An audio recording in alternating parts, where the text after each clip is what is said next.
Coach Hughes is incredibly humble and is first to credit others who contributed to his coaching journey. He retired in 2005. The year we won the state championship. And that could describe many years during Coach Robert Hughes' 47-year career. 5 state championships at Fort Worth Dunbar High, 3 state titles before that at I Am Terrell. 1,333 wins all told. The winningest boys high school basketball coach ever.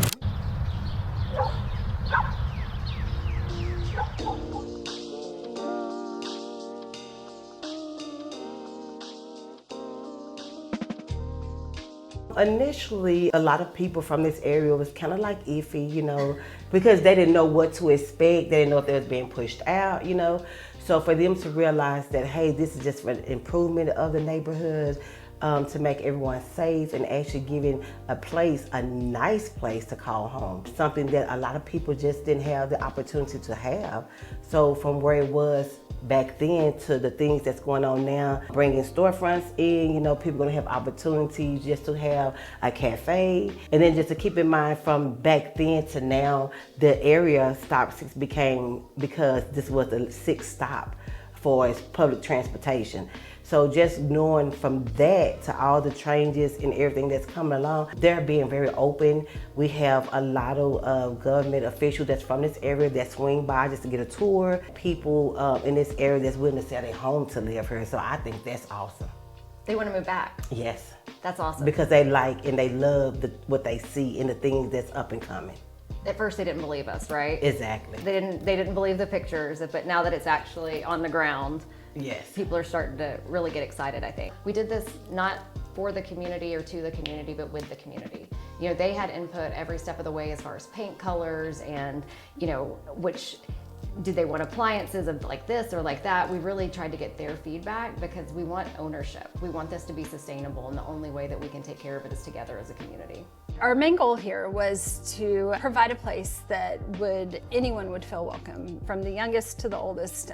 Any demographic would be welcome here and find purpose here in this amenity space. We have a whole gaming area. We have this area right here that is great to set up for any kind of conference or just community event.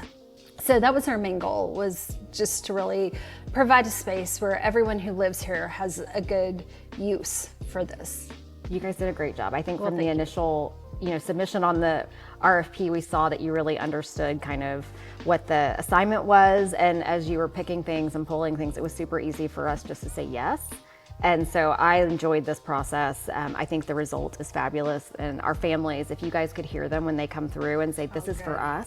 Yeah. Like if you could hear the kids, like I get chills just like thinking about it. Really to provide these different areas, these different zones within this building, we did have to go about it a little more strategically and to get a lot of the requests that were made of us. Like our tables, they wanted flip tables so they could easily be stored, moved out of the way, so the room could be opened up if needed. Right.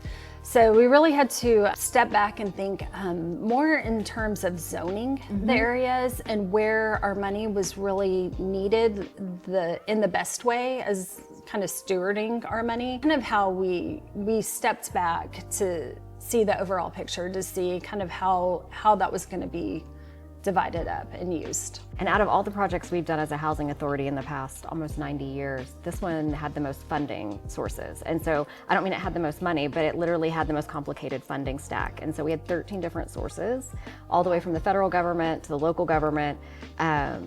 And so we were really looking for every penny we could to make it as nice as we could, because we want it to be sustainable. So some of the choices that you guys made, our goal was not to have to replace some of the finishes. In 5 years. Right. And so we want it to last, but still really look sharp. And so thank you guys for taking the extra time to do that. I know it's not always easy, especially when you have a limited checkbook. Yeah. I mean, I think when we started this process with the community almost 6 or 7 years ago now, one of the things that is so just everybody can swap public housing, right? It's red bricks, it's low rise typically.